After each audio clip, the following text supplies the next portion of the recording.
Assalamualaikum semua pengguna kereta Proton S70.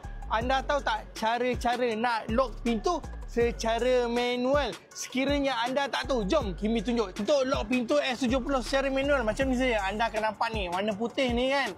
Anda tekan je ke bawah, masuk kunci, tolak ke bawah. Okey, macam tu. Bila dah turun ke bawah, maksud pintu anda telah lock secara manual. Okey, jom kita tutup pintu. So, pintu depan kita boleh buka. Pintu belakang kita sudah lock, nampak? So cara nak buka dia, anda kena masuk dalam lah. Jadi bila kita nak lock pintu macam mana? Kita lock dia macam biasa, buka 2 kali, nampak? Jadi macam mana guys? Sekiranya manfaatlah video Kimi kongsi ni, mintalah anda semua komen jelas.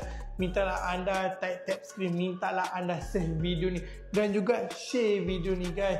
Jadi sesiapa yang ingin memiliki kereta Proton ataupun ingin membeli kereta Proton ataupun nak trade in kereta lama, nak ambil kereta baru, boleh contact Kimi. Nombor Kimi ada dekat bio TikTok Kimi. So sampai sini saja video Kimi. Kita jumpa next video guys. Assalamualaikum.